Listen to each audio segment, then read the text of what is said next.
దోస్తులందరికీ నమస్తే. ఇంకా ఈరోజైతే తాడి చెట్టు ఎక్కి ఇంకా ఇసుంటి వంకపోతుంటే మస్తు వంకర ఉంది ఇది. ఇక దీనైతే మోకుతోనే ఎక్కి ఇక తాడుతో కాయలు దింపితే ఒక 10 గొలలు పడ్డాయి.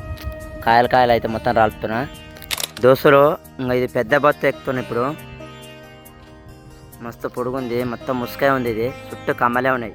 ఇసుంటి బొత్త ఎక్కాలంటే చాలా రిస్క్ ఉంటుంది, అయినా కాయల కోసం ఎక్కవలసి వస్తుంది.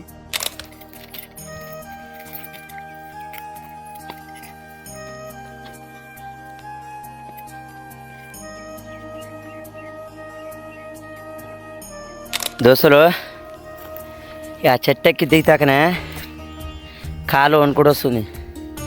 మనకు బొత్తలు ఎక్కడం పెద్దగా అలవాట్లేదు కదా. అబ్బా సరిపోయింది. ఇగో దానికి ఎక్కితే ఇక ఈ గొలవలు పడ్డాయి, 6 గొలవలు పడ్డాయి.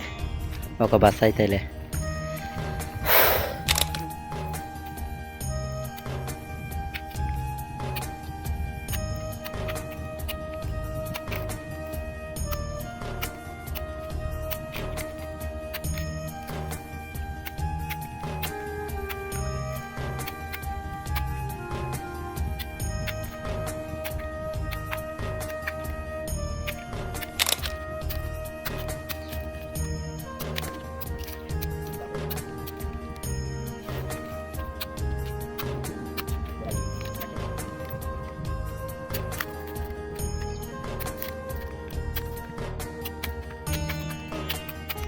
దోస్తులు ఇట్లా బసలాలు వేసుకొని కుట్టేసుకుంటాం.